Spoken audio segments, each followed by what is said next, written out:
साथियों नमस्कार और उम्मीद है आप सभी अच्छे होंगे। आप सबों को मालूम है कि आप सबों से मैंने वादा करा था पिछले क्लास में कि शिक्षक दिवस के दिन हम लोग रेलवे एग्जाम में पूछे गए 40 नए न्यूमेरिकल सवाल को हल करेंगे, जो आपके आगामी रेलवे भर्ती परीक्षा के क्वेश्चन पैटर्न को समझने में आपको काफ़ी मदद करेगा।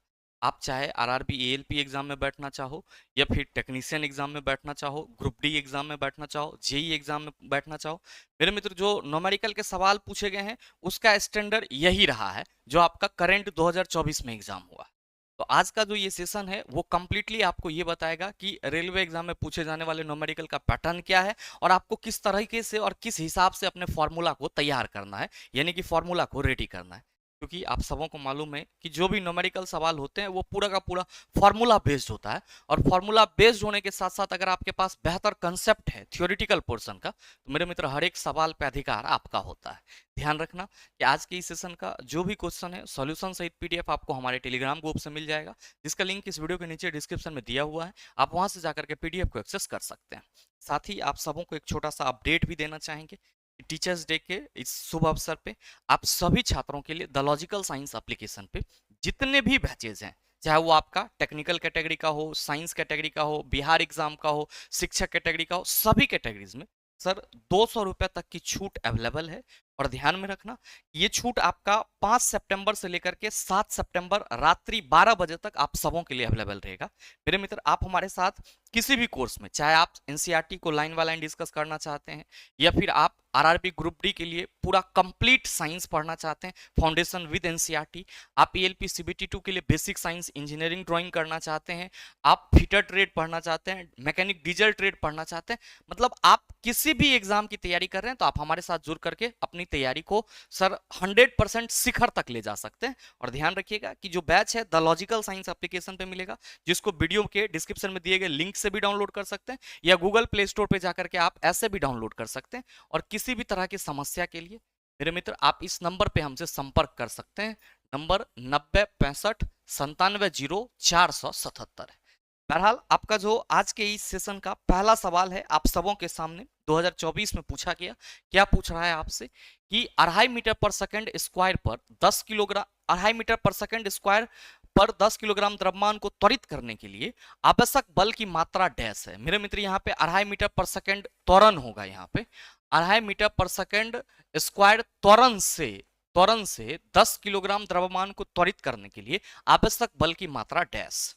मेरे मित्र आप क्या कहेंगे कि गुरुजी हम सबों को मालूम है कि बल के लिए फॉर्मूला क्या होता है, तो F equal to M A, यानी कि वस्तु का द्रव्यमान और उसके त्वरण का गुणनफल क्या कहलाता है, बल कहलाता है। और आप कहेंगे कि हमारे क्वेश्चन में मास 10 केजी है, एक्सेलरेशन क्या है 2.5 मीटर पर सेकंड स्क्वायर, पॉइंट हटाएंगे और आप कहेंगे गुरुजी ये जो हमारा आंसर आएगा वो क्या आ जाएगा 25 न्यूटन। क्या आ जाएगा 25 न्यूटन।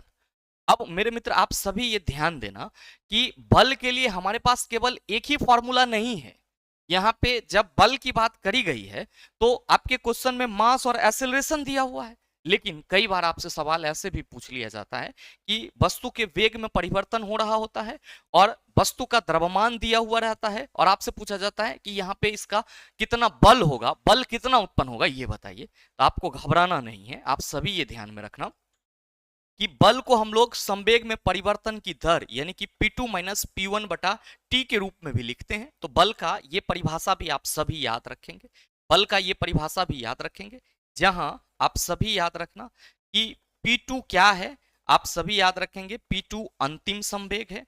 क्या है, अंतिम संवेग है। और साथ में P1 क्या है, तो आप सभी कहेंगे कि ये प्रारंभिक संवेग है। क्या है, प्रारंभिक संवेग है। और मेरे मित्र आप सभी ये ध्यान रखेंगे कि चूंकि P2 माइनस P1 संवेग में परिवर्तन को बताता है, तो इसी को हम F और संवेग में परिवर्तन को अगर हम डेल P से रिप्रेजेंट कर दें तो F equal to del P by T भी कहते हैं। ठीक है, अब ध्यान देना आप सभी कि यहाँ पे जो हमारा ये अंतिम संवेग है ये वस्तु के अंतिम वेग के साथ होगा। और आप सबों को ये मालूम है अच्छे से कि किसी भी वस्तु का संवेग उस वस्तु के द्रव्यमान और वेग के गुणनफल के बराबर होता है। और अंतिम संवेग अंतिम वेग को भी से रिप्रेजेंट करते हैं, तो अंतिम संवेग क्या हम m भी लिख सकते हैं। आप कहेंगे शौक से लिख सकते हैं गुरुजी इसमें क्या परेशानी है, तो मेरे मित्र लिख लो P1 को आप आप कहेंगे सर प्रारंभिक वेग के साथ संवेग mu बता सकते हैं। अब ध्यान देना यहाँ पे कि हमने आपको बोला कि F equal to P2 minus P1 बटा टी होता है, जिसको हम डेल P बटा टी भी कहते हैं। आप सभी ये कह सकते हो कि गुरुजी इस डेरिवेशन से कि F इक्वल टू अगर हम P2 के जगह क्या रख दें mv और P1 के जगह हम क्या रख दें mu और बटा t कर दें, तो आप सभी क्या कहेंगे कि गुरुजी ये m कॉमन ले लेंगे तो यहां से ये m इंटू भी माइनस यू बटा टी हो जाएगा। और याद रखना आप सभी कि बल के लिए एक formula F equal to m into भी माइनस यू बटा टी भी होता है, और इसको हम लोग क्या कहते हैं तो सर संवेग में परिवर्तन की दर को बल बोला जाता है। संवेग में परिवर्तन की दर को बल बोला जाता है। याद रखना हमारा मकसद केवल इस क्वेश्चन को हल कराना नहीं था, ये तो लॉलीपॉप सा सवाल था, आपने कर लिया होगा देखते ही। लेकिन हमारा मकसद क्या है, हमारा मकसद है कि बल से संबंधित जो और फॉर्मूला बन सकते हैं वो क्या हो सकते हैं, वो आपके सामने इलोबरेट हो, ताकि जो आप सेशन ज्वाइन किए हैं उस सेशन का कोई अर्थ निकले। अब मेरे मित्र आप सभी ये ध्यान रखना कि जब आप संवेग में परिवर्तन की दर को बल कह रहे हैं और F equal to M A और साथ ही F equal to M into भी माइनस यू बाई टी कह रहे हैं, तो आप सभी को ये भी याद रखना होगा कि ये जो बल के लिए व्यंजक है ये कहां से आया है, तो आप सभी कहेंगे न्यूटन के सेकेंड लॉ से आया है, न्यूटन के द्वितीय नियम से आया है। न्यूटन के द्वितीय नियम से, न्यूटन के द्वितीय नियम से हमें क्या मिलती है, आप सभी याद रखना बल की परिभाषा मिलती है। क्या मिलती है, बल की परिभाषा, सॉरी बल का व्यंजक मिलता है। बल की परिभाषा तो न्यूटन के प्रथम गति नियम से मिलती है, न्यूटन के द्वितीय नियम से, न्यूटन के गति के द्वितीय नियम से आप कहेंगे बल के लिए व्यंजक मिलती है। अब अगला सवाल आप देखिए, क्वेश्चन नंबर 2 आपसे क्या कह रहा है कि यदि पृथ्वी और x दूरी पर रखे एक सेब के बीच आकर्षण बल F है तो सेब को 2x दूरी पर रखने पर कितना बल लगेगा। मेरे मित्र सवाल ये है कि पृथ्वी और सेब के बीच की दूरी जब x है, पृथ्वी और सेब की बीच की दूरी क्या है x, मान लो कि हम यहाँ पे खड़ा होकर पढ़ा रहे हैं तो नीचे तो पृथ्वी ही है, यहाँ पे वो सेब रख दिए, तो पृथ्वी और सेब के बीच की दूरी कितनी सर x। कहा जा रहा है कि जब सेब की दूरी दोगुनी कर दी जाए तो जो आपका आकर्षण बल का परिमाण होगा वो कितना होगा। आप क्या कहेंगे कि गुरुजी हम सबों को मालूम है कि F equal to G m1 into m2 बटा आर स्क्वायर होता है, और इससे हम ये कह सकते हैं कि F जो है वो दो वस्तु के द्रव्यमान के गुणनफल के डायरेक्टली प्रोपोर्शनल होता है, जबकि उसकी बीच की दूरी इसके क्या होता है, आप कहते हैं सर इनवर्सली, उसके स्क्वायर का इनवर्सली प्रोपोर्शनल होता है, यानी कि उसके दूरी के वर्ग का व्युत्क्रमानुपाती होता है। भैया मेरे यहाँ पे जब पृथ्वी और सेब के बीच की दूरी x थी तो जो आकर्षण बल का परिमाण था वो कितना था F। अब कह रहा है कि दूरी दोगुनी कर दी गई, तो आप सभी कहेंगे कि गुरुजी चूंकि जो आकर्षण बल का परिमाण, आकर्षण बल यहाँ पे गुरुत्वाकर्षण बल को बोला जा रहा है, क्योंकि आकर्षण बल का परिमाण क्या होता है sir F equal to G m1 into m2 बटा आर स्क्वायर, और आकर्षण बल गुरुत्वाकर्षण बल को कहते हैं। तो आप सभी कहेंगे कि अगर हम यहाँ पे दूरी को दोगुना कर दें, यहाँ पे 2x स्क्वायर कर दें, तो आप क्या कहिएगा कि गुरुजी ये हो जाएगा 1/4x स्क्वायर, यानी कि आप ये कह सकते हो कि जो हमारा बल होगा, आकर्षण बल होगा, वो चौथाई हो जाएगा, यानी कि 1/4 हो जाएगा। इसको आप F/4 भी लिख सकते हो, कोई दिक्कत नहीं है। आप सभी कहेंगे कि गुरुजी F/4 तो हमारे आंसर में दिया ही है, option number A is the right answer of this question. तो ये चीज आपको हमेशा ध्यान में रखना होगा कि दो वस्तु के बीच में जो लगने वाला बल होगा गुरुत्वाकर्षण बल होगा, और गुरुत्वाकर्षण बल की प्रकृति क्या होती है, आकर्षण वाली होती है। क्या होती है, आकर्षण वाली। और गुरुत्वाकर्षण बल का जो जब भी हम परिमाण निकालेंगे तो क्या कहेंगे, आप कहेंगे कि सर ये हमारा F equal to G m1 into m2 बटा आर स्क्वायर के बराबर होगी, जहां g क्या है, गुरुत्वाकर्षणीय स्थिरांक है। और याद रखना आप सभी कि जब आप ये फॉर्मूला याद रख रहे हो तो आपके माइंड में ये भी होना चाहिए कि गुरुत्वाकर्षण बल का परिमाण या आकर्षण बल का परिमाण वस्तु के द्रव्यमान के गुणनफल के समानुपाती होता है। अगर द्रव्यमान को 2 गुना कर दें तो गुरुत्वाकर्षण बल भी 2 गुना हो जाएगा, द्रव्यमान 4 गुना बढ़ा दें तो आप कहेंगे सर गुरुत्वाकर्षण बल का परिमाण भी क्या हो जाएगा, 4 गुना हो जाएगा। लेकिन जो गुरुत्वाकर्षण बल का मान है वो दोनों ही वस्तु के बीच की दूरी के वर्ग के व्युत्क्रमानुपाती होती है। मतलब आपने क्या किया, आपने दूरी को 2 गुना कर दिया तो जो गुरुत्वाकर्षण बल का परिमाण है वो क्या हो गया सर 1/4 यानी कि F/4 हो गया। अब अगर आप 3 गुना कर देंगे, 3x कर देंगे तो 3x का स्क्वायर आप कहेंगे सर 9x स्क्वायर हो जाएगा। मतलब अगर हम दूरी बढ़ाएंगे तो गुरुत्वाकर्षण बल का मान घटेगा, दूरी बढ़ाएंगे तो गुरुत्वाकर्षण बल का मान घटेगा, जबकि दूरी घटाएंगे तो आप कहेंगे गुरुत्वाकर्षण बल का मान बढ़ेगा। और अगर दूरी को 3 गुना कर देते तो जो हमारा गुरुत्वाकर्षण बल का परिमाण है वो कितना हो जाता, आप कहते सर F/9। 4 गुना कर देते तो आप कहते सर F/16 हो जाता। तो ये कंसेप्ट बस ध्यान में रखिएगा। यहाँ पे जी को गुरुत्वाकर्षणीय स्थिरांक कहते हैं। क्या कहते हैं? गुरुत्वाकर्षणीय स्थिरांक, जिसका वैल्यू किसी भी चीज पर निर्भर नहीं करता, ये प्रत्येक जगह पे नियत होता है। नेक्स्ट सवाल देखो क्या पूछ रहा है आपसे। कह रहा है कि 10 मीटर लंबे तांबे के तार का प्रतिरोध R ओम है, 5 मीटर लंबे तांबे के तार का प्रतिरोध कितना होगा? मेरे मित्र ध्यान दो, क्वेश्चन में कोई दम ही नहीं है। सवाल ये है कि ये हमारा कोई 10 मीटर लंबा तार है। ये क्या है? 10 मीटर लंबा तार है, और इस 10 मीटर लंबे तार की जो प्रतिरोध है वो कितनी है? R ओम है। R ओम है, ठीक है। अब कहा जा रहा है कि जो हमारा तार है वो 5 मीटर लंबा है, तांबे का ही तार, तो इसका प्रतिरोध क्या होगा? आप सभी क्या कहेंगे कि गुरुजी हम सबों को मालूम है कि जो चालक की प्रतिरोध होती है वो लंबाई के समानुपाती होता है। लंबाई के समानुपाती होता है, मतलब लंबाई बढ़ेगा प्रतिरोध बढ़ेगा, लंबाई घटेगा प्रतिरोध घटेगा। इतना बात आप सबों को मालूम है। साथ ही आप सभी कहते हैं कि सर जो चालक का प्रतिरोध होता है वो चालक के क्रॉस सेक्शन एरिया के वित्त कर्मानुपाती होता है। होता है या नहीं होता? आप कहेंगे बिल्कुल होता है। तो भाई मेरे इसी प्रोपोर्शनल साइन को हटाते हो तभी ना आप R equal to row L/A लिखते हो। और ये क्या है? तो आप कहते हैं सर किसी चालक का प्रतिरोध है। क्या है? किसी चालक का प्रतिरोध। क्योंकि आपको मालूम है कि चालक तार की जो लंबाई होती है वो प्रतिरोध के डायरेक्टली प्रोपोर्शनल है। यहां पे लंबाई कितनी थी? 10 मीटर। यहां पे लंबाई कितनी हो गई? 5 मीटर। लंबाई आधी हो जा रही है, तो प्रतिरोध भी क्या होगा? आप सभी कहेंगे कि गुरुजी आधा हो जाएगा। यानी कि हम सीधे कह सकते हैं प्रतिरोध जो पूछा जा रहा है वो R/2, और इसको R/2 को हम 0.5 ओम कह सकते हैं। राइट आंसर हमारा ऑप्शन नंबर डी हो जाएगा। ध्यान से समझना इस चीज को। हमने क्या बोला? हमने बोला कि चालक का प्रतिरोध चालक के लंबाई के समानुपाती होता है। लंबाई बढ़ेगा प्रतिरोध बढ़ेगा, लंबाई घटेगा चला प्रतिरोध घटेगा। यहां पे पहले लंबाई 10 मीटर थी तो प्रतिरोध R ओम था। अब लंबाई को आधा कर दिया है तो आप कहेंगे प्रतिरोध R/2, जिसको हम 0.5 ओम लिख सकते हैं। तो राइट आंसर हमारा क्या हो जाएगा? आप कहेंगे ऑप्शन नंबर डी हो जाएगा।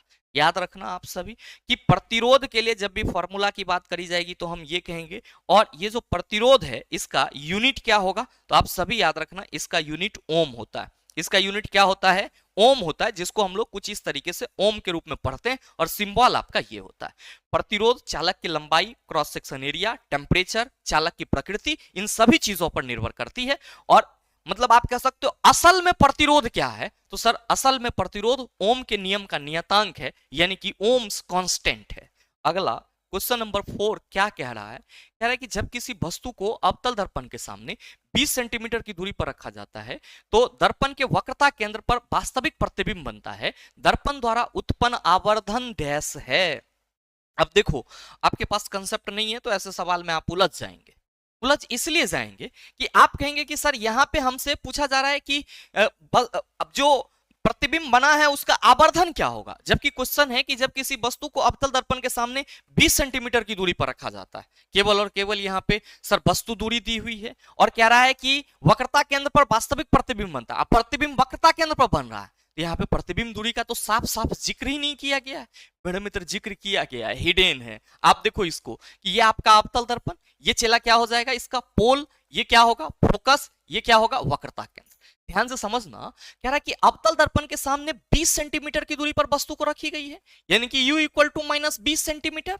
अब कह रहा है कि जो प्रतिबिंब है वो कहां बन रहा है? वास्तविक प्रतिबिंब दर्पण के वक्रता केंद्र पर बन रहा है। प्रतिबिंब कहां बनेगा? सर यहां बनेगा। तो आप सभी कहेंगे कि गुरुजी अवतल दर्पण में प्रतिबिंब वक्रता केंद्र पर तब बनेगा जब वस्तु क्या होगा? आप कहेंगे सर वक्रता केंद्र पे होगा। तो यहाँ पे जो वस्तु को कहा जा रहा है कि 20 सेंटीमीटर की दूरी पर रखा गया है, तो मेरे मित्र आप क्या कहेंगे? वस्तु वक्रता केंद्र पर है, और अवतल दर्पण के सामने अगर कोई वस्तु वक्रता केंद्र पर हो तो उसकी प्रतिबिंब कहां बनती है? सर वक्रता केंद्र पर ही बनती है। और क्या होता है सर? प्रतिबिंब आकार और वस्तु का आकार यहाँ पे HI और HO यानी कि हाइट ऑफ ऑब्जेक्ट और हाइट ऑफ इमेज दोनों बराबर होता है। वक्रता केंद्र पर बने हुए प्रतिबिंब का आकार क्या होता है? वस्तु के आकार के बराबर होता है, समान आकार का प्रतिबिंब बनता है। तो आप सभी कहेंगे कि गुरुजी we know that M equal to HI/HO, ठीक है। तो हम सभी यहाँ पे कहेंगे कि जब प्रतिबिंब समान है, यहाँ पे प्रतिबिंब समान है, तो इसका अनुपात क्या हो जाएगा इसके लिए? आप कहेंगे सर एक, अब प्रतिबिंब चूंकि वास्तविक बन रहा है तो आप कहेंगे सर ये -1 हो जाएगा। अब ध्यान देना, ये प्रतिबिंब कुछ भी हो सकता है, प्रतिबिंब की ऊंचाई कुछ भी हो सकता है। अब मेरे मित्र समान है तो समान राशि का अनुपात एक के ना होगा, 2/2 एक के ना होगा, 4/4 एक के ना होगा। तो इस कंफ्यूज मत होना कि HI/H आप कैसे लिख दिए, हम ऐसे लिखे कि समान राशि का अनुपात हमेशा एक होता है।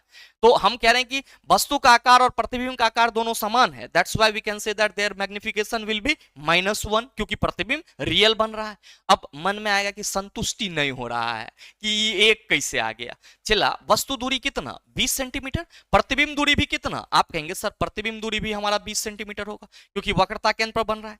तो आपको मालूम है मैग्निफिकेशन इक्वल टू दर्पण के लिए -v/u भी होता है, माइनस साइन रहेगा, -20 बटा -20, ये कैंसिल। अब आप बताओ कि मैग्निफिकेशन का वैल्यू कितना आया? चला, आप कहेंगे सर -1। कितना आया? -1।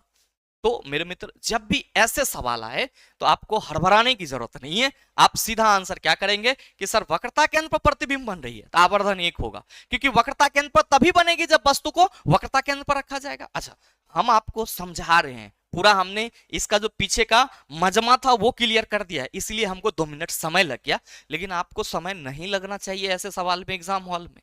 क्यों? क्योंकि मेरे मित्र आपकी स्पीड ही टाइम बचाएगा और जो जटिल क्वेश्चन होगा उस पे आपको काम करने के लिए समय देगा। तो अगर आप मतलब फुसिया ही सवाल में लटके रह जाएंगे तो एग्जाम हॉल में आपका जो अच्छा लेवल का सवाल होगा वो आपको फंसा के रखेगा। इसलिए जो सवाल जिस वे में आसानी से बन जाए उसको तुरंत अडॉप्ट कर लेना चाहिए। तो अब मुझे नहीं लगता है कि वक्रता केंद्र से संबंधित सवाल पूछा जाए और आवर्धन, तो आप कहेंगे सर सीधे 1 हो जाएगा। अब ध्यान देना यहाँ पे कि समतल दर्पण में बने हुए प्रतिबिंब के लिए भी आवर्धन का वैल्यू 1 होता है। क्यों? क्योंकि समतल दर्पण में प्रतिबिंब उतना ही आगे बनता है जितना कि समतल दर्पण में प्रतिबिंब आपका दर्पण को उतना पीछे होगा जितना आप कहेंगे सर वस्तु आगे होगा। तो प्रतिबिंब दूरी और वस्तु दूरी समतल दर्पण में 1 होता है, तो प्रतिबिंब दूरी और वस्तु दूरी का अनुपात आप कहेंगे सर आवर्धन कहलाता है। तो समतल दर्पण के लिए भी आवर्धन जो होगा वो क्या होगा? 1 ही होगा, ये ध्यान में रखना। चलो अगला सवाल देखो कि 5 मीटर पर सेकंड के स्थिर वेग से गतिमान 2 किलोग्राम द्रव्यमान वाले एक पिंड की गतिज ऊर्जा डैश है। क्या कहिएगा कि गुरुजी काइनेटिक एनर्जी पूछ रहा है, तो हम लोग सीधे कहेंगे कि ये ½ mv² हो जाएगा। अब आपके क्वेश्चन में मास 2 kg दिया है, वेग कितना दिया है? 5 मीटर पर सेकंड। तो मेरे मित्र आप सभी ke इक्वल टू क्या कह दोगे? ½ × 2 × 5 का स्क्वायर कर लो, 25। ये और ये कैंसिल, ke इक्वल टू कितना हो जाएगा? आप कहेंगे sir 25 joule. ke equal to 25 joule. Right answer आपका ऑप्शन नंबर बी हो जाएगा। Right answer option number B. अच्छा, पोटेंशियल एनर्जी की बात करेंगे तो याद रख लेना अपने कंसेप्ट के लिए कि P इक्वल टू क्या होगा? mgh। और मेरे मित्र अगर हम बात करेंगे यांत्रिक ऊर्जा की, मैकेनिकल एनर्जी की, तो आप सभी ये ध्यान रखना कि यांत्रिक ऊर्जा इक्वल टू क्या होगा? ke प्लस pe, जिसको आप क्या लिख सकते हो? ½ mv² plus mgh। ½ mv² plus mgh यांत्रिक ऊर्जा का ये फॉर्मूला होता है, ये भी आप सभी ध्यान में रखना। नेक्स्ट क्वेश्चन नंबर 6 आपसे कह रहा है कि जब किसी वस्तु को 10 सेंटीमीटर फोकस दूरी वाले अवतल दर्पण के सामने रखा जाता है तो दर्पण के सामने 20 सेंटीमीटर की दूरी पर एक वास्तविक प्रतिबिंब बनता है। यहां वस्तु की दूरी डैश है। पहला चीज तो आप सभी ये ध्यान रखना कि अवतल दर्पण के द्वारा जब भी वास्तविक प्रतिबिंब बनेगी तो वो दर्पण के सामने होगी, और उत्तल दर्पण के द्वारा जब भी प्रतिबिंब बनेगी तो वो क्या होगा? आप कहेंगे सर काल्पनिक प्रतिबिंब बनता है, वो दर्पण के पीछे बनता है। तो ये कंसेप्ट माइंड से एकदम क्लियर होनी चाहिए कि अवतल दर्पण में प्रतिबिंब दर्पण के सामने, उत्तल दर्पण में प्रतिबिंब दर्पण के पीछे। अब कह रहा है कि वस्तु को 10 सेंटीमीटर फोकस दूरी वाले अवतल दर्पण के सामने रखा जा रहा है। तो भाई मेरे आपके क्वेश्चन में अवतल दर्पण की जो फोकस दूरी है वो कितना है? सर जी 10 सेंटीमीटर ये दिया हुआ है। फिर क्या है कि सर दर्पण के सामने वस्तु को कितना 20 सेंटीमीटर की दूरी पर रखा जा रहा है, -20 सेंटीमीटर की दूरी पर रखा जा रहा है। कह रहा है कि एक वास्तविक प्रतिबिंब बनता है, यहां वस्तु की दूरी क्या है? तो 20 सेंटीमीटर की दूरी पर प्रतिबिंब बनता है। अच्छा, प्रतिबिंब दूरी आपका क्या है?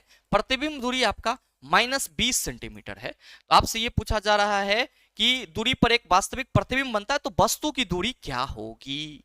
कहिएगा सर मिरर फॉर्मूला लगेगा, 1/f equal to 1/v plus 1/u, 1/-10, 1/-20 plus एक बटा क्या हो जाएगा, आप सभी कहेंगे यू, क्योंकि यू तो हमको निकालना है, माइनस 1/10, ये न आएगा तो 1/20 हो जाएगा, और ये 1/u, 10 और 20 का एलसीएम 10 से होगा, -2 + 1, 1/u, और u इक्वल टू आप क्या कहेंगे कि गुरुजी ये -20 हो जाएगा, क्योंकि यहाँ पे -1/20 होगा, तो क्रॉस मल्टीप्लीकेशन करके कितना, आप कहेंगे sir u equal to -20 centimetre. Right answer option number A, right answer क्या होगा, ऑप्शन नंबर ए हो जाएगा। ठीक है, अब देखो यहाँ पे कि ये तो एक तरीका हुआ इसको सॉल्व करने का, कि सर वस्तु दूरी, सॉरी प्रतिबिंब दूरी दिया हुआ था, फोकस दूरी दिया हुआ था, हमने क्या करा, मिरर फॉर्मूला से वस्तु दूरी निकाल दिया।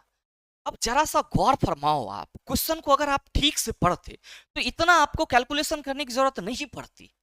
कैसे नहीं पड़ती सर, कैसे एग्जैक्ट वैल्यू निकाल लेते, आसानी से। देखो कह रहा है कि जब किसी वस्तु को 10 सेंटीमीटर फोकस दूरी वाले अवतल दर्पण के सामने रखा जाता है तो दर्पण के सामने 20 सेंटीमीटर की दूरी पर एक वास्तविक प्रतिबिंब बनता है।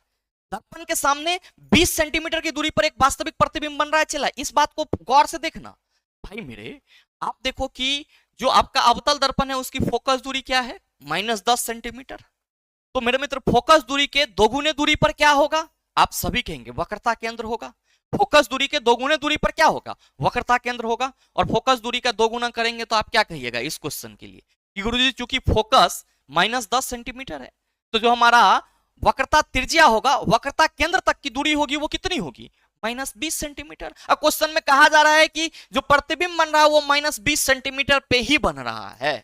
मतलब साफ है कि क्वेश्चन ये पहले ही क्लियर कर दिया कि जो अवतल दर्पण है उसकी फोकस दूरी -10 सेंटीमीटर है, तो जाहिर सी बात है कि इसकी जो वक्रता त्रिज्या होगी या वक्रता केंद्र होगी वो क्या होगी, दर्पण में अवतल दर्पण के ध्रुव से 20 सेंटीमीटर की दूरी पर होगी। और चूंकि प्रतिबिंब दर्पण के सामने -20 सेंटीमीटर की दूरी पर बन रहा है या 20 सेंटीमीटर की दूरी पर एक वास्तविक प्रतिबिंब बन रहा है, तो ऑब्वियस सी बात है कि 20 सेंटीमीटर की दूरी पर वक्रता केंद्र होगा। और आप सभी क्या कहते कि गुरुजी हम सीधे कह सकते हैं, हम सीधे कह सकते हैं कि जब यहां पे प्रतिबिंब वक्रता केंद्र पर बन रहा है तो वस्तु दूरी क्या होगा, आप कहेंगे ध्रुव से वक्रता केंद्र तक की दूरी कितनी, 20 सेंटीमीटर। और चूंकि ये अवतल दर्पण है तो साइन क्या होगा, आप कहेंगे ऋणात्मक। तो हमारे कहने का मतलब ये है कि जब भी न्यूमेरिकल सवाल को आप सॉल्व करो तो एग्जामिनर आपका माइंड चेक कर रहा होता है कि आपने एग्जाम में आने से पहले अपने ऊपर कितना काम किया है। और ऐसे सवाल को सर सॉल्व करने की जरूरत नहीं, हाँ आप सर नहीं पढ़े हैं, अब आपको ऐसे किसी ने नहीं बताया तब आप ये चीज लगाओ, आपका इसमें समय 2 मिनट जो भी है वो जाएगा ही जाएगा। लेकिन अगर आप ऐसे सोचते कि फोकस दूरी 10 सेंटीमीटर है, अब प्रतिबिंब -20 सेंटीमीटर की दूरी पर बन रहा है, तो क्वेश्चन के हिसाब से तो वक्रता केंद्र जो होगा वो 20 सेंटीमीटर की दूरी पर होगा। अब प्रतिबिंब वक्रता केंद्र पर ही बन रहा है तो जाहिर सी बात है वस्तु को भी वहीं रखा गया होगा, इसलिए सही आंसर हमारा सर 40 सेकंड के अंदर आ जाता।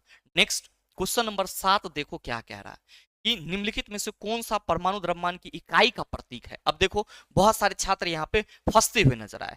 परमाणु द्रव्यमान इकाई का जो पुराना प्रतीक था, यानी कि जो ओल्ड सिंबल था, चला ओल्ड सिंबल वो क्या था, तो सर एएमयू, जिसको हम लोग क्या कहते थे, एटॉमिक मास यूनिट, जिसको हम क्या कहते थे, एटॉमिक मास यूनिट।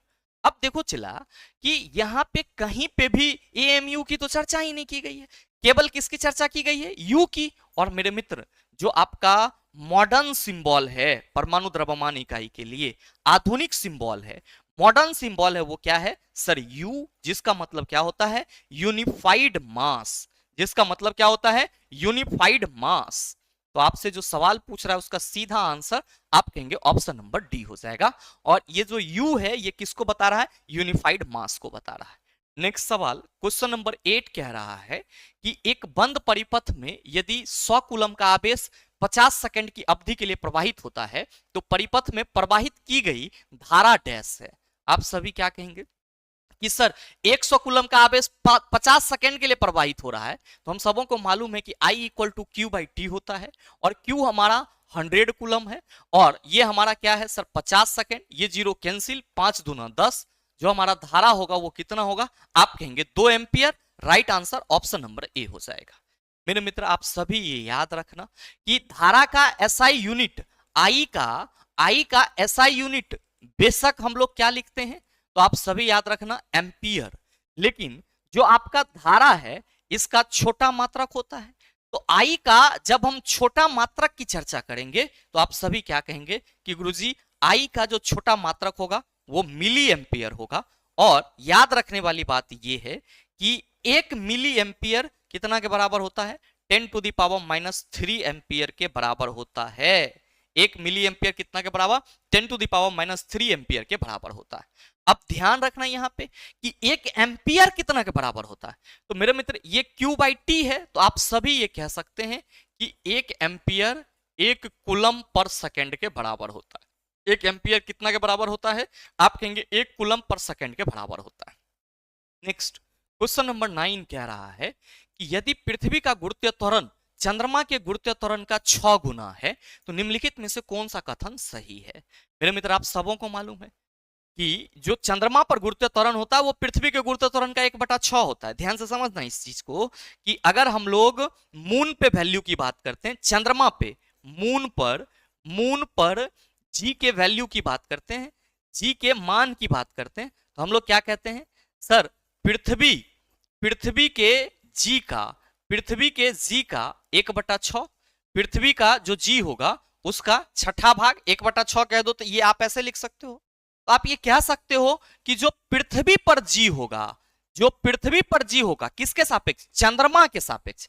ऐसे तो पृथ्वी तल पर जी का एक मानक वैल्यू हम लोग लेते हैं 45 डिग्री अक्षांश पर, कितना? 9.8 मीटर पर सेकेंड स्क्वायर। लेकिन जब हम मून के सापेक्ष चर्चा कर रहे हैं तो हम ये हमेशा याद रखेंगे कि मून पर जी का मान पृथ्वी के जी का 1/6 है।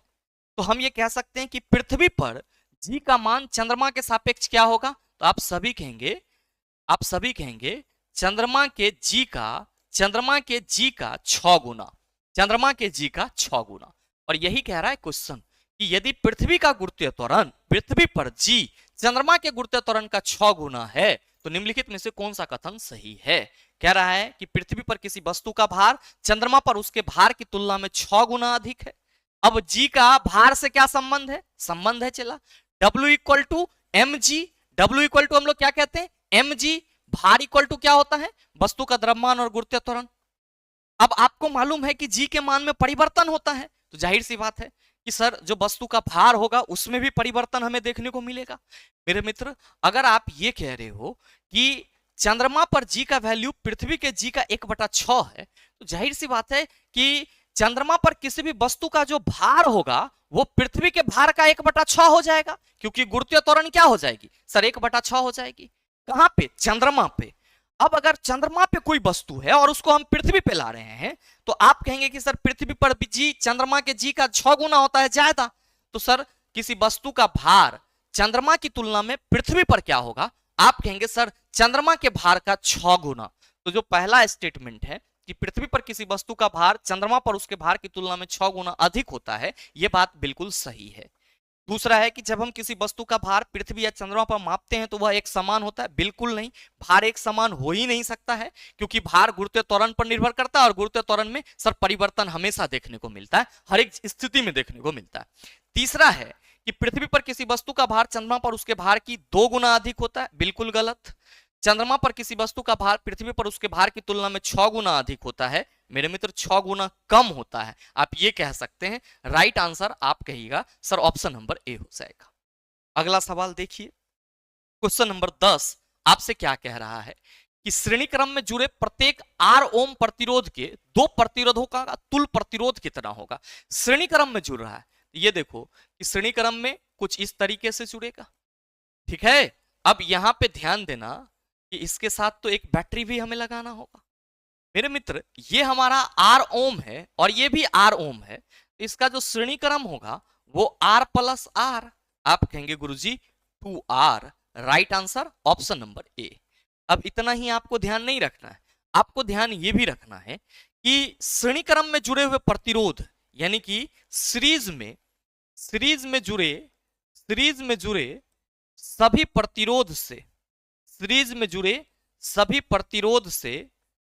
प्रतिरोध से समान धारा बहती है। सीरीज में जुड़े सभी प्रतिरोध से समान धारा बहती है, परंतु प्रत्येक प्रतिरोध का प्रत्येक प्रतिरोध का विभवांतर, प्रत्येक प्रतिरोध का विभवांतर क्या होता है? आप सभी याद रखना, अलग अलग होता है। क्या होता है? अलग अलग होता है। तो ये चीज आप सभी ध्यान में रखेंगे, क्योंकि ऐसा सवाल आप कहीं ना कहीं मिस करते हैं। देखिए इस सवाल को, क्वेश्चन नंबर 11 कि स्थिर अनुपात के नियम के अनुसार 18 ग्राम पानी के अपघटन के बाद प्राप्त ऑक्सीजन और हाइड्रोजन डैश का सही अनुपात क्या होगा? देखना ध्यान से कि जैसे ही जल देखोगे तो मन में आएगा कि गुरुजी जल का तो अनुभार 18 ग्राम होता है, और हम सबों ने कई बार पढ़ा है कि पानी में हाइड्रोजन और ऑक्सीजन हमेशा 1:8 के रेशियो में रहता है।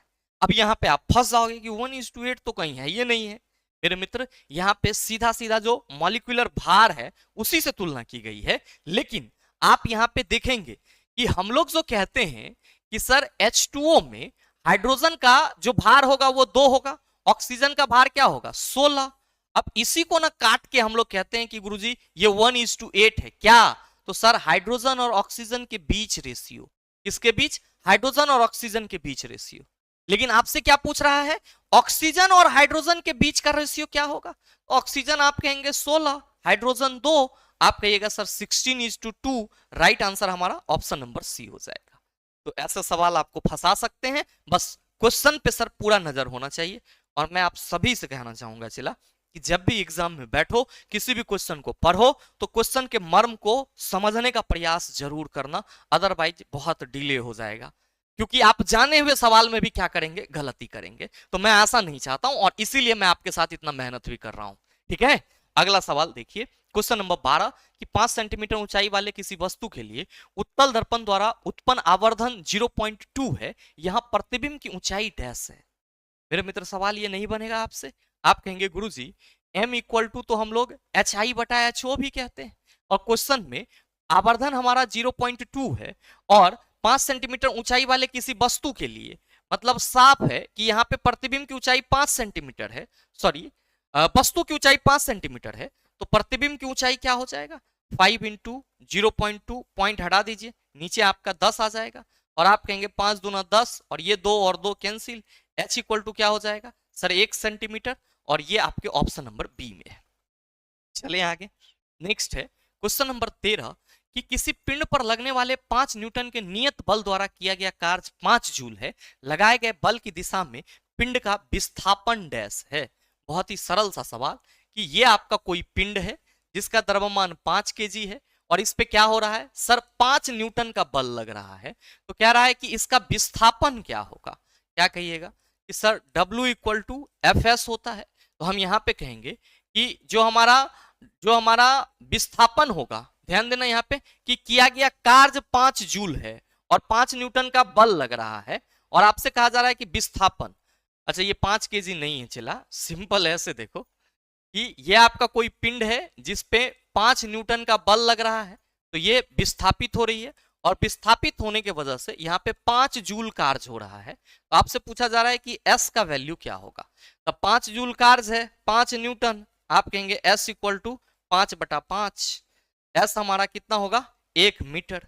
क्या होगा? 1 मीटर। और ऐसे भी सिंपल था, विस्थापन पूछ रहा था W इक्वल टू FS, तब 5 जूल है, अब 5 न्यूटन, तब 5 और 5 कैंसिल होके 1 हो जाएगा। अच्छा ध्यान देना कि जब बल और विस्थापन के बीच एंगल ना बन रहा हो तो किया गया कार्य बल गुना विस्थापन। और मेरे मित्र याद रखेंगे कि जब बल और विस्थापन के बीच एंगल बन रहा हो तो किया गया कार्य W equal to FS cos theta होगा। क्या होगा? W equal to FS cos theta. ये चीज ध्यान में रखना। अब ध्यान देना कि अगर कहीं पे वस्तु के वेग में परिवर्तन हो रहा है तो किया गया कार्य वस्तु के गतिज ऊर्जा में परिवर्तन के बराबर होता है, यानी कि किया गया कार्य इक्वल टू आप डेल के ई भी कह सकते हो। और चिला याद रखना, डेल के ई कह रहे हैं तो हम लोग क्या कहेंगे? Half M V1 square, sorry half M V square minus half M U square. और याद रखना कि W इक्वल टू हम लोग हाफ, यहाँ पे M कॉमन ले लें तो ये हमारा V square minus U square हो जाएगा। और किया गया कार्य आप इस रूप में भी निकाल सकते हैं। बस ध्यान रखना कि अगर आपके क्वेश्चन में वस्तु का द्रव्यमान, अंतिम वेग, प्रारंभिक वेग दिया हुआ है तो आप कहेंगे सर जो किया गया कार्य होगा वो क्या होगा सर, वस्तु के गतिज ऊर्जा में परिवर्तन के बराबर होगा, गतिज ऊर्जा में परिवर्तन के बराबर होगा। अगला क्वेश्चन नंबर 14 कह रहा है कि गोलीय दर्पण द्वारा प्रकाश के परावर्तन के मामले में फोकस दूरी f, वस्तु दूरी u और प्रतिबिंब दूरी v के बीच संबंधों को द्वारा व्यक्त किया जाता है। सिंपल कहोगे कि गुरुजी ये 1/f equal to 1/v plus 1/u होगा।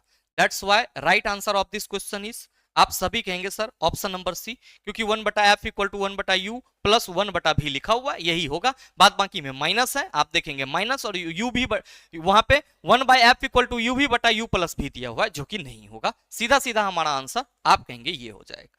नेक्स्ट क्वेश्चन नंबर 15 कह रहा है कि गोलीय दर्पण द्वारा उत्पन्न आवर्धन डैश के बराबर होता है। आप कहेंगे अभी सर 2-3 बार तो बोल ही दिए कि मैग्निफिकेशन प्रतिबिंब की ऊंचाई और वस्तु की ऊंचाई के अनुपात के बराबर होता है, इसमें तो हमें कोई लाग लपेटा ही नहीं है। प्रतिबिंब की ऊंचाई और वस्तु की ऊंचाई आप कहेंगे सर आवर्धन को बताएगा, साथ ही प्रतिबिंब दूरी और वस्तु दूरी आप कहेंगे आवर्धन को बताएगा। एक कॉमन मिस्टेक जो आप सभी करते हैं वो याद रखना कि दर्पण के लिए आवर्धन, दर्पण के लिए आवर्धन, दर्पण के लिए आवर्धन यानी कि मैग्निफिकेशन अगर हम लोग लिखते हैं तो m इक्वल टू क्या लिखते हैं, आप सभी याद रखना -v/u। लेकिन यही आवर्धन अगर हम लेंस के लिए लिखें, लेंस के लिए लिखें तो लेंस के लिए हम लोग आवर्धन क्या लिखेंगे, लेंस के लिए हम लोग आवर्धन क्या लिखेंगे, तो आप सभी याद रखना m equal to v/u, m equal to v/u। Sir अंतर कहाँ है, अंतर यहाँ है कि दर्पण के आवर्धन सूत्र में सर माइनस साइन लगा हुआ मिलेगा, जबकि लेंस के आवर्धन सूत्र में आपको माइनस साइन नहीं मिलेगा। अंतर बस यही है और इसी चीज को आप सबों को ध्यान में रखना है। अगला सवाल देखिए, क्वेश्चन नंबर 16 कह रहा है कि एक कार समान दिशा में कार्यरत बल की क्रिया के तहत दूरी s के लिए एक विशेष दिशा में एक समान वेग के साथ गतिमान है। बल द्वारा किया गया कार्य, आप कहेंगे सर जब यहाँ पे कहा जा रहा है कि कार समान दिशा में कार्यरत बल की क्रिया के तहत दूरी के लिए एक विशेष दिशा में एक समान वेग v के साथ गतिमान है और समान दिशा में चल रहा है, तो किया गया कार्य हमारा धनात्मक होगा और f हमारा आंसर ऑप्शन नंबर सी हो जाएगा। अब मन में आएगा कि गुरुजी यहाँ क्या मामला है, मामला ये है चिला कि आप सभी ये ध्यान में रखना कि अगर अगर अगर अगर विस्थापन विस्थापन अगर विस्थापन बल की दिशा में हो, अगर विस्थापन बल की दिशा में हो, विस्थापन बल की दिशा में हो तो कार्य धनात्मक होता है, तो कार्य क्या होता है, धनात्मक होता है, धनात्मक होता है। अब समझो इस बात को कि ये हमारा ऑब्जेक्ट है, इधर हमने बल लगाया और बल का डायरेक्शन क्या है, आप कहेंगे सर इधर, अब विस्थापन भी इधर हो रहा है, यहाँ पे किया गया कार्य हमारा क्या होगा, आप कहेंगे सर पॉजिटिव होगा। मेरे मित्र फिर आप ध्यान रखना कि अगर विस्थापन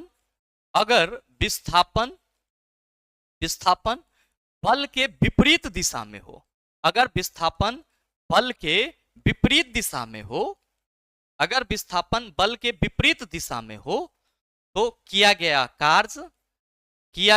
कार्य आप सभी याद रखना, किया गया कार्य ऋणात्मक होता है, किया गया कार्य क्या होगा, ऋणात्मक होगा।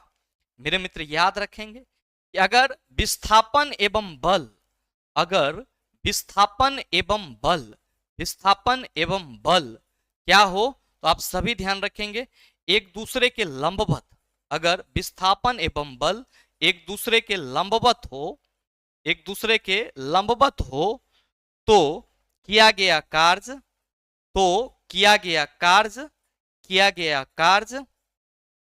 शून्य होगा, शून्य होगा। अब याद रखना आप सभी कि यहाँ पे बल और विस्थापन के बीच में एंगल भी मायने रखेगा।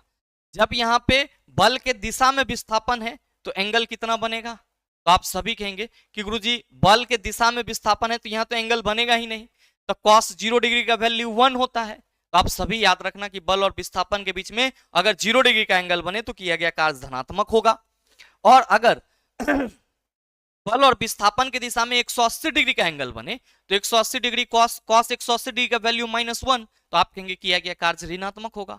और अगर आपका बल और विस्थापन के बीच में 90 डिग्री का एंगल बने तो आप सभी क्या कहेंगे कि गुरुजी 90 डिग्री के केस में cos 90 डिग्री का वैल्यू हम लोग सुन लेते हैं, तो बल और विस्थापन के बीच में जो हमारा किया गया कार्य होगा अगर बल और विस्थापन एक दूसरे के लंबवत है, 90 डिग्री का एंगल बन रहा है, तो उस स्थिति में किया गया कार्य हमारा जीरो हो जाएगा, जो कि आप इस स्टेटमेंट से भी समझ सकते हैं। चलेंगे सर अगले सवाल की ओर।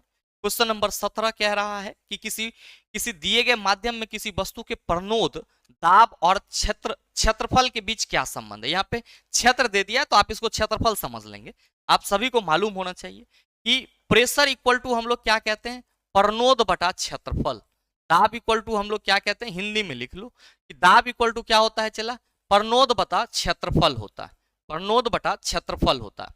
अब प्रणोद यहाँ पे थ्रस्ट बोलते हैं इसको, और क्षेत्रफल को एरिया। तो आप P equal to T by A कह सकते हो, T बाई ए।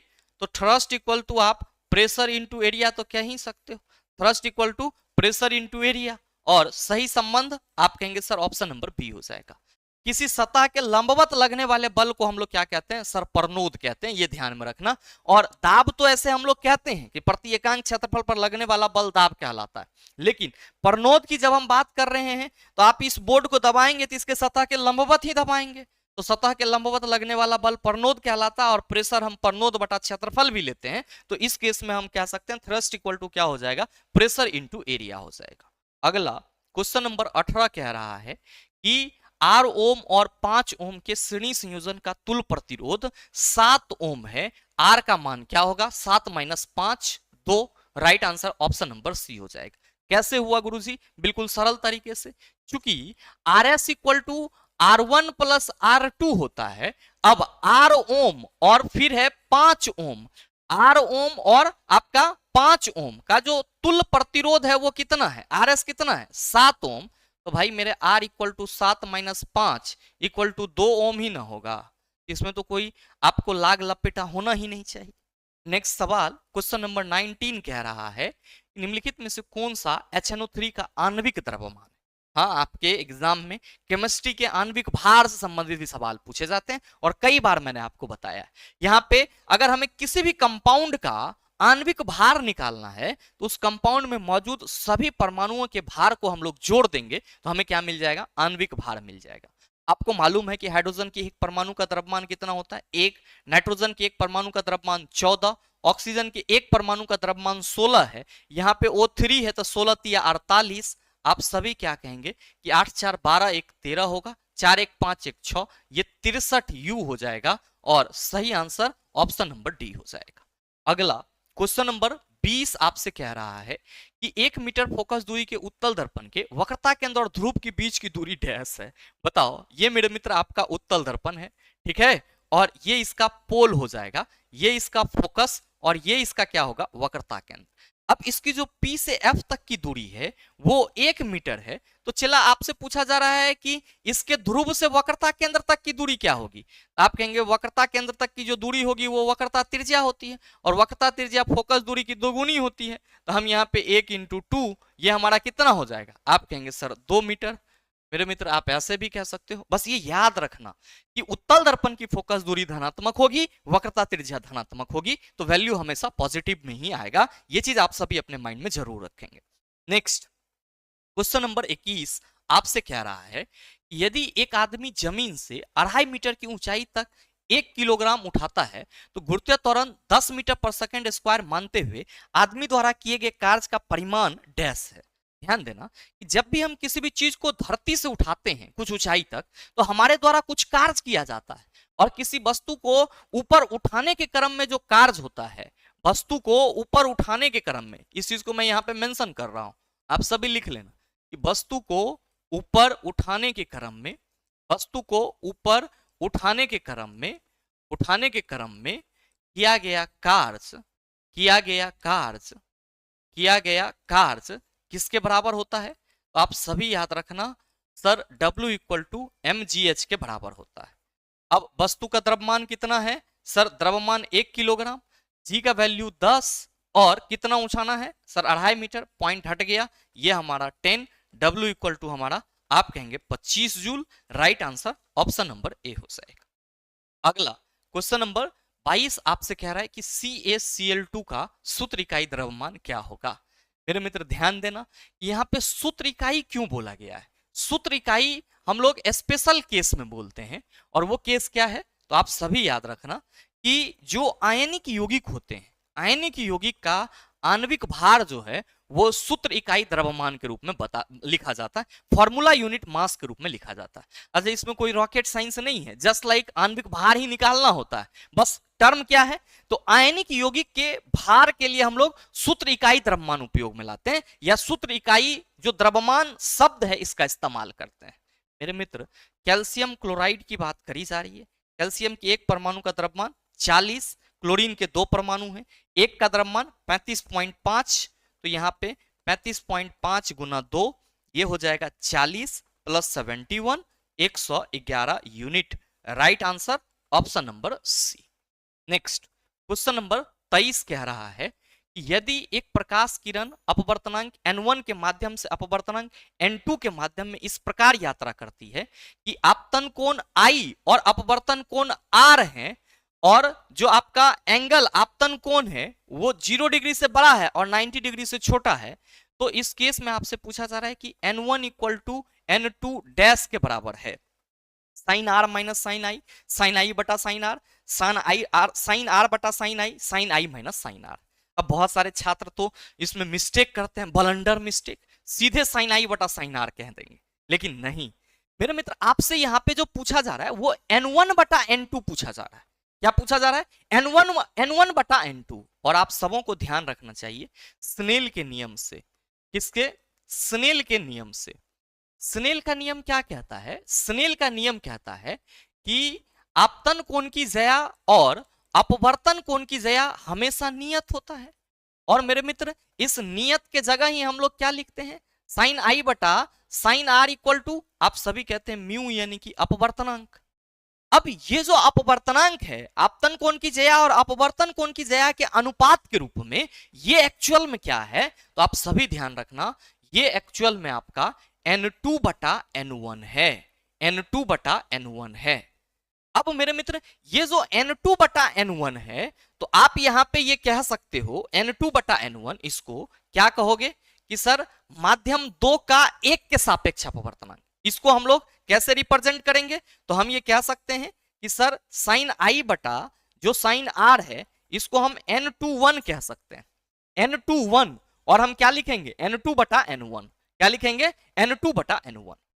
अब मेरे मित्र, आप सभी ये ध्यान दो, आप सभी ये ध्यान दो कि जब ये आप n21 माध्यम 2 का 1 के सापेक्ष अपवर्तनांक साइन आई बटा साइन आर लिख रहे हो, तो आपको ये समझना होगा यहाँ पे कि अगर हम इसी को n2 बटा n1 कर दें और क्रॉस मल्टीप्लीकेशन करें, तो आप सभी कहेंगे n1 into sine i, n1 into sine i equal to n2 into क्या हो जाएगा? साइन आर हो जाएगा। n1 into sine i equal to n2 into sine r हो जाएगा। अब मेरे मित्र, आप सभी ये ध्यान रखना कि अगर हम लोग यहाँ पे n1 बटा n2 करते हैं, n1 बटा n2, तो ये क्या हो जाएगा हमारा? आप सभी याद रखेंगे साइन आर बटा साइन आई हो जाएगा, साइन आर बटा साइन आई हो जाएगा। तो जो आपसे सवाल पूछ रहा है उसका सीधा सा आंसर आप सभी याद रखना, ऑप्शन नंबर सी हो जाएगा। क्यों? क्योंकि सर n1 बटा n2 इक्वल टू हम लोग साइन आर बटा साइन आई लिखेंगे। क्या लिखेंगे? साइन आर बटा साइन आई। तो हमसे सवाल तो वही पूछ रहा है कि अगर आपतन कोण जो है वो 0 डिग्री से बड़ा और 90 डिग्री से छोटा हो, तो n1 बटा n2 क्या होगा? मतलब माध्यम 1 का 2 के सापेक्ष अपवर्तनांक क्या होगा? और ऐसे भी अगर हम लोग n21 इक्वल टू n1 बटा n21 इक्वल टू हम लोग n2 बटा n1 कह रहे हैं, तो आप सभी ये ध्यान रखना कि जो n12 होता है वो क्या होता है? n12 यानी कि माध्यम 1 का 2 के सापेक्ष जो अपवर्तनांक होता है वो माध्यम 2 का 1 के सापेक्ष अपवर्तनांक के व्युत्क्रम होता है। और यहाँ पे हम n1 into n12 equal to हम लोग क्या लिख सकते हैं? n21 के बदले सर n2 बटा n1, और इसको फिर हम करेंगे तो ये n1 बटा n2 आ जाएगा। क्या हो जाएगा? n1 बटा n2। तो आप कैसे भी करेंगे, आपको चीजें यही करनी है। तो सही आंसर ऑप्शन नंबर सी हो जाएगा। रेलवे ने इसका सही जवाब दिया था। अगला क्वेश्चन नंबर 24 कह रहा है कि 1 बिलियन में 250 ग्राम पानी में 50 ग्राम कॉपर क्लोराइड लवण है। बिलियन के द्रव्यमान प्रतिशत के संदर्भ में बिलियन की सांद्रता का प्रकलन कीजिए। मेरे मित्र, मैंने आपको मास परसेंटेज मास निकालने बताया किसी भी सॉल्यूशन के लिए। वो क्या होता है? तो सर विलय का द्रव्यमान बटा बटा कुल विलियन गुना 100। अब यहां पे देखो कि 250 ग्राम पानी है, तो विलायक कौन है आपका? पानी, जिसमें 25 ग्राम क्या है? Copper chloride. आप सभी कहेंगे कि विलय तो हमारा 25 ग्राम है। ऐसे भी हमेशा ध्यान रखना, ऐसे सवाल में जो वैल्यू छोटा होगा, जो वैल्यू छोटा होगा वो विलय का काम करेगा, जो वैल्यू बड़ा होगा वो विलायक का काम करेगा। तो यहां पे विलय हमारा 25 ग्राम है, यहां पे विलय हमारा कितना है? 25 ग्राम। और कुल बिलियन, तो बिलियन में तो विलायक और विलय दोनों है, और विलायक कितना है सर? 250, तो 250 प्लस विलय कितना? 25 गुना 100। मेरे भाई आप सभी कहेंगे कि ये 25 बटा 275 गुना 100 हो जाएगा। सॉल्व कर लेना, 9.09% के समथिंग आएगा। Right answer option number C हो जाएगा। तो जब भी ऐसे सवाल पूछे जाएंगे तो आप कहेंगे विलय बटा बिलियन, कुल बिलियन गुना 100। नेक्स्ट क्वेश्चन नंबर 25 क्या कह रहा है? एक वस्तु को अवतल दर्पण के सामने 20 सेंटीमीटर की दूरी पर रखा जाता है और इसका प्रतिबिंब वस्तु की दिशा में दर्पण से 60 सेंटीमीटर की दूरी पर बनता है। दर्पण द्वारा उत्पन्न आवर्धन क्या होगा? आपके क्वेश्चन में सर वस्तु दूरी दिया गया है -20 सेंटीमीटर, प्रतिबिंब दूरी दिया है -60 सेंटीमीटर, मैग्निफिकेशन पूछ रहा है।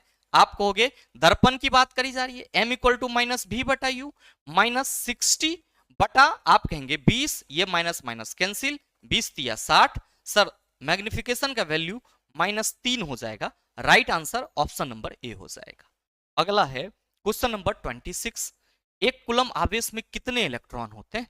कई बार मैंने आपको बताया है। सही आंसर क्या होगा? सर ये क्वेश्चन होमवर्क के रूप में आप सबों को छोड़ते जा रहे हैं, नीचे कमेंट करके जरूर बताना, आपके कमेंट का इंतजार रहेगा। अगला सवाल देखो, क्वेश्चन नंबर 27 कह रहा है कि 2 किलोग्राम द्रव्यमान वाले एक पिंड की गतिज ऊर्जा 100 जूल है, पिंड का वेग क्या होगा? आप क्या कहेंगे कि गुरुजी चूंकि के इक्वल टू हम लोग हाफ एम वी स्क्वायर लिखते हैं, अब यहाँ पे वस्तु की गतिज ऊर्जा 100 जूल है और यहाँ पे हाफ इंटू एम, ये वी स्क्वायर करेंगे। वेग हमें बताना है, ये 2 और 2 कैंसिल, वी स्क्वायर इक्वल टू हम लोग 100 और वी इक्वल टू क्या लिखेंगे? आप कहेंगे √100 और ये कितना आ जाएगा? 10 metre per second. Right answer option number B हो जाएगा। अगला सवाल क्वेश्चन नंबर 28 कह रहा है कि किसी बिलियन के आयतन प्रतिशत द्वारा आयतन की गणना करें। अब देखो आपका जो बिलियन की गणना होती है वो मास के बेस पे होती है, वॉल्यूम के बेस पे होती है। तो हम लोग मास बाय मास परसेंटेज कहते हैं, फिर हम लोग वॉल्यूम बाय वॉल्यूम परसेंटेज कहते हैं, फिर हम लोग मास बाय वॉल्यूम परसेंटेज कहते हैं। तो मास बाय मास परसेंटेज में मास ऑफ सॉल्यूट बटा mass of solution Guna 100, volume by volume percentage में वॉल्यूम ऑफ सॉल्यूट बटा वॉल्यूम ऑफ सॉल्यूशन गुना 100, मतलब विलय का आयतन बटा बिलियन का आयतन गुना 100। और सवाल आपसे वही पूछ रहा है कि किसी विलियन के आयतन प्रतिशत द्वारा आयतन की गणना करें। विलय पदार्थ का आयतन बटा बिलियन का आयतन गुना 100 is the right answer of this question. बाद बाकी विलय का आयतन बटा विलय पदार्थ का द्रव्यमान, बिल्कुल नहीं। विलय पदार्थ का द्रव्यमान बटा बिलियन का आयतन, नहीं। विलय पदार्थ का द्रव्यमान बटा बिलियन का द्रव्यमान, बिल्कुल नहीं। सही आंसर आप कहेंगे ऑप्शन नंबर ए हो जाएगा। नेक्स्ट क्वेश्चन नंबर 29 कह रहा है कि किसी पिंड की शक्ति को किलोवाट और वाट दोनों में मापा जा सकता है। तो वाट के संदर्भ में 1 किलोवाट का मान क्या कहोगे? कि गुरुजी 1 किलोवाट 1000 वाट के बराबर होती है और इस 1000 वाट को हम 10⁻³ वाट भी कह सकते हैं। तो राइट आंसर आप कहेंगे सर 1 किलोवाट मतलब 1000 वाट। ठीक है। अगला क्वेश्चन नंबर 30 कह रहा है कि कौन सी संख्या कैल्शियम के परमाणु द्रव्यमान को दर्शाती है? आप सभी कहेंगे सर 40 यूनिट। यहाँ पे हम आप सबों को हिदायत देंगे कि चला जी 1 से लेकर के 20 तक का, 1 से लेकर के 20 तक के तत्वों का परमाणु द्रव्यमान जरूर याद कर लीजिएगा, जरूर याद कर लीजिएगा। ये आपके लिए इंपॉर्टेंट है, ये आपके लिए इंपॉर्टेंट है। चला ठीक है, बहुत जरूरी है। कई बार आपको कई जगहों पे डिट्टो ऐसे सवाल आते हैं और वहां पे अगर आपको एग्जैक्ट वैल्यू नहीं मालूम है तो परेशान कर देगा। ऐसे मैं उम्मीद करता हूं कि आप सबों को ये चीज याद होगा। बहरहाल जो अगला सवाल है आपके सामने वो ये है कि जल के अणु में हाइड्रोजन व ऑक्सीजन परमाणु के द्रव्यमान का अनुपात H:2O निम्नलिखित में से कौन सा है? यहां पे सीधा सवाल पूछ लिया है क्या कि हाइड्रोजन और ऑक्सीजन का अनुपात। तो हम सभी कहेंगे गुरुजी ये तो सीधा है 1:8। क्या है, सीधा है। अब ध्यान देना कि इस तरह के कोई भी कंपाउंड दे सकते हैं, जैसे कि कार्बन डाइऑक्साइड में पूछ देगा कार्बन और ऑक्सीजन का अनुपात क्या है, तो कार्बन का भार कितना, तो आप सभी कहेंगे कार्बन का भार सर जी 12, ऑक्सीजन का 32।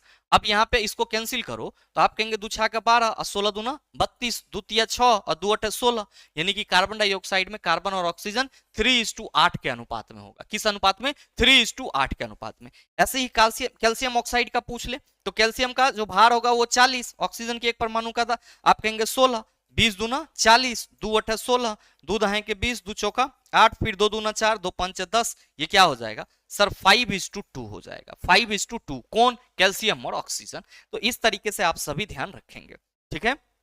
चले आगे, अगला है क्वेश्चन नंबर 32 कि यदि कोई बल F किसी पिंड पर इस प्रकार कार्य करता है कि पिंड बल की दिशा में x दूरी विस्थापित हो जाती है तो किया गया कार्य आप कहेंगे Fx हो जाएगा। इसमें तो कोई टेंशन की बात ही नहीं है, चला ठीक है। नेक्स्ट क्वेश्चन नंबर 33 कि M1 और M2 द्रव्यमान वाली दो वस्तुओं के बीच का गुरुत्वाकर्षण बल डैश के अनुक्रमानुपाती होती है। बताइए, मैंने आपको पहले ही क्वेश्चन में बल दिया था और आप सभी कहेंगे अब पूरा क्लियर है कि सर दोनों वस्तु के द्रव्यमान के गुणनफल के समानुपाती होती है, तो ऐसे सवाल में हमें अब सोचने की कुछ जरूरत ही नहीं है, सीधा सीधा हम आंसर पे पहुंचेंगे। नेक्स्ट क्वेश्चन नंबर 34 कह रहा है कि लंबाई L और अनुप्रस्थ काट क्षेत्रफल A के एक चालक का प्रतिरोध डैश के अनुक्रमानुपाती होता है। मेरे भाई आप क्या कहोगे कि गुरुजी आपने अभी जस्ट इसी सेशन में बताया कि R equal to rho L बटा A होता है, तो हम यहाँ पे ये तो कह ही सकते हैं कि R जो है वो L बाई A के प्रोपोर्शनल है। अब L के समानुपाती और A के व्युत्क्रमानुपाती, आप कहेंगे right answer option number A हो जाएगा। नेक्स्ट क्वेश्चन नंबर 35 कह रहा है कि किसी पिंड पर लगने वाले 10 न्यूटन बल के परिणाम स्वरूप बल की दिशा में 2 मीटर का विस्थापन होता है। इस बल के द्वारा किया गया कार्य, आप कहिएगा सर बल है 10 न्यूटन, अब विस्थापन है 2 मीटर, तो W इक्वल टू Fs, सीधे हम लोग कहेंगे कार्य 20 जूल हो जाएगा। तो ऐसे सवाल को तो अब आप फूक देंगे तो उड़ जाएगा। नेक्स्ट क्वेश्चन नंबर 36 कह रहा है यदि किसी चालक का प्रतिरोध 3 गुना बढ़ा दिया जाए तो विद्युत धारा डैश हो जाएगी। मेरे मित्र ध्यान से समझना कि चालक का प्रतिरोध 3 गुना बढ़े तो विद्युत धारा क्या होगी। क्या सर चालक के प्रतिरोध और विद्युत धारा में संबंध होता है? बिल्कुल होता है। मेरे मित्र आप सभी तो पढ़ते हो कि किसी भी चालक का वह गुण जो उससे प्रवाहित धारा का विरोध करता है सर प्रतिरोध कहलाता है। तो चालक का प्रतिरोध वो गुण ही है जो धारा के प्रवाह का हमेशा विरोध करता है। तो आपको ये ध्यान रखना होगा कि जब हम लोग ओम के नियम की बात करते तो V समानुपाती I कहते हैं और हम लोग V इक्वल टू क्या लिखते हैं IR, R इक्वल टू क्या होता है V बटा I। इसका मतलब ये हुआ कि सर जो R है वो विद्युत धारा के व्युत्क्रमानुपाती होता है, या विद्युत धारा सर R के आप कह सकते व्युत्क्रमानुपाती है। क्या हुआ मतलब, इसका मतलब ये हुआ I इक्वल टू आपका, अच्छा R equal to V by I, थोड़ा सा उल्टा लिख दिए चला, I इक्वल टू V बटा R होगा, यानी कि विद्युत धारा प्रतिरोध के व्युत्क्रमानुपाती होती। ठीक है, प्रतिरोध बढ़ेगा विद्युत धारा घटेगा, प्रतिरोध घटेगा विद्युत धारा बढ़ेगा। अब कह रहा है कि किसी चालक का प्रतिरोध 3 गुना कर दिया है, I इज क्या हो जाएगा, आप कहेंगे 3R। I is inversely proportional to the 3R, 3 गुना बढ़ा दिया गया है तो विद्युत धारा क्या हो जाएगा। आप कहेंगे सर जब ये 3 गुना बढ़ गया तो विद्युत धारा घटेगा, और यहाँ पे सीधे हम कहेंगे कि विद्युत धारा क्या हो जाएगी 1/3 हो जाएगी। क्या होगी 1/3, यानी कि राइट आंसर हमारा ऑप्शन नंबर ए हो जाएगा। अगला क्वेश्चन नंबर 37 है कि निम्नलिखित में से कौन सा NaCl का सूत्र इकाई द्रव्यमान। मेरे मित्र इस क्वेश्चन का आंसर भी हम आप सबों के ऊपर छोड़ेंगे, सही आंसर क्या होगा नीचे कमेंट करके जरूर बताइएगा। नेक्स्ट क्वेश्चन नंबर 38 आपसे पूछ रहा है कि पृथ्वी द्वारा चंद्रमा पर लगाया गया बल कितना है यदि G का वैल्यू 6 × 10⁻⁻11 न्यूटन मीटर स्क्वायर पर kg स्क्वायर, पृथ्वी का द्रव्यमान आपका 6 × 10⁻24 किलोग्राम, चंद्रमा का द्रव्यमान 8 × 10⁻22 kg तथा पृथ्वी और चंद्रमा के बीच की दूरी 4 × 10⁸ मीटर पर सेकेंड है। तो क्या कहिएगा कि गुरुजी चूंकि F इक्वल टू हम लोग G M1 × M2 बटा R स्क्वायर कहते हैं, तो हम यहाँ पे ये कह सकते हैं कि G का वैल्यू हमारा 6 × 10⁻11 न्यूटन मीटर स्क्वायर। अब देखो यहाँ पे कि M1 कितना है, तो पृथ्वी का द्रव्यमान 6 × 10⁻24, फिर चंद्रमा का द्रव्यमान 8 × 10⁻22, बटा पृथ्वी और चंद्रमा के बीच की दूरी, तो आप कहेंगे r इंटू 10⁸ का स्क्वायर। मेरे मित्र आप इन सभी को सॉल्व कर लेना, ये 1.8 इंटू 10⁻20 न्यूटन के समथिंग आएगा। सही आंसर ऑप्शन नंबर सी हो जाएगा। कुछ नहीं है, सब पावर का खेला है, और पावर का खेला तो आप आसानी से झेल कर देंगे, इसमें आपको कोई दिक्कत नहीं होगी। नेक्स्ट क्वेश्चन नंबर 39 आपसे कह रहा है कि 0.5 किलोग्राम द्रव्यमान की एक गेंद को ऊपर की ओर ऊर्ध्वाधर फेंका जा रहा है। मान लो कि ये आपका गेंद है जिसका द्रव्यमान कितना है 0.5 केजी, इसको ऊपर की ओर फेंका जा रहा है, जो कि ये 20 मीटर की ऊंचाई तक जा रहा है। मतलब आपका जो मैक्सिमम हाइट है वो कितना है 20 मीटर है। कह रहा है कि गेंद का प्रारंभिक वेग क्या होगा, यानी कि इसको किस वेग से ऊपर फेंका गया है ये आपको बताना है। जबकि मेरे मित्र जी का वैल्यू आपको कितना लेना है 10 मीटर पर सेकंड स्क्वायर। याद रखना, जब आपके क्वेश्चन में वस्तु द्वारा तय की गई मैक्सिमम हाइट दिया हुआ हो और आपसे प्रारंभिक वेग पूछा जाए, तो आप सभी कहेंगे कि सर प्रारंभिक वेग के लिए जो हम लोग फॉर्मूला लिखते हैं वो क्या लिखते हैं। तो आप सभी याद रखना कि फॉर्मूला होता है हमारा h equal to u square बटा 2g, h equal to u square बटा 2g। अब आप कहेंगे कि गुरुजी ये कहां से आया। ध्यान रखना कि वस्तु को ऊपर फेंका जा रहा है, तो ऊपर फेंकने के केस में हम लोग v स्क्वायर इक्वल टू क्या कहते हैं sir you square minus 2gh। अब आप सभी को मालूम है कि जब हम v square equal to u square minus 2gh कहते हैं और वस्तु मैक्सिमम हाइट पर पहुंचेगी तो इसकी अंतिम वेग 0 हो जाएगी, तो आप कहेंगे 0 के केस में ये यू स्क्वायर माइनस 2gh हो गया। अब minus u square equal to minus 2gh, ये h और h minus minus cancel, h equal to क्या होगा यू स्क्वायर बटा 2g। तो इतना लेंदी प्रोसेस आपको नहीं याद रखना है, केवल ये फॉर्मूला याद रखेंगे, आप आसानी से निकाल सकते हैं। हाइट आपका 20 मीटर है, यू स्क्वायर निकालना है, ये 2 इंटू 10 हो जाएगा। यू स्क्वायर इक्वल टू आप कहेंगे कि 20 गुना 20 जो कि किसके बराबर होगा सर 400 मीटर के बराबर होगा। और यहीं पे अगर हम यू निकालेंगे तो root under 400 equal to 20 metre per second. ठीक है, सही आंसर ऑप्शन नंबर सी हो जाएगा। तो ये आपके आज के इस सेशन के टोटल 39 सवाल थे। ठीक है, एक सवाल आपका मिस हो गया है, वो टाइपिंग मिस्टेक है, तो कोई बात नहीं है, 39 सवाल ही थे, लेकिन अच्छे सवाल थे। सवाल मैं ये तो नहीं कहूंगा कि बहुत ज्यादा टफ था, लेकिन उनके लिए टफ जरूर है जो फॉर्मूला से नहीं खेले हैं। फॉर्मूला से आपको खेलना ही पड़ेगा अगर रेलवे के न्यूमेरिकल को सॉल्व करना है, जैसा कि आप सभी देख पा रहे हैं। अब ये जो सवाल पूछे गए ये सभी के सभी नए सवाल थे, और मेरे मित्र इसी तरह के पैटर्न आपको देखने को मिलते हैं। अब 2022 के पैटर्न को आप देखेंगे तो वहां पे चीजें थोड़ा सा डिफरेंट है, लेकिन 2024 में न्यूमेरिकल पूछने का तरीका थोड़ा सा डिफरेंट है। तो आपको ले करके सर पूरा मतलब 5 साल का जो पैटर्न है उसको चलना है। तो अभी आपने 2024 का देखा, अगले सेशन में हम लोग 2022 के भी क्वेश्चन एनालिसिस की चर्चा कर रहे होंगे। साथ ही उम्मीद करते हैं मेरे मित्र कि ये जो न्यूमेरिकल का सेशन था ये आप सबों को अच्छा लगा होगा, और अगर आपको अच्छा लगा तो वीडियो को लाइक कीजिएगा, ज्यादा से ज्यादा अपने दोस्तों के साथ शेयर कीजिएगा, और अगर आप चैनल पे नए हैं तो सब्सक्राइब करके बेल आइकन दबा लीजिएगा, ताकि इस तरह के एग्जाम रिलेवेंट वीडियो का नोटिफिकेशन सबसे पहले आपके पास पहुंचे और आप उसको सबसे पहले देख पाओ।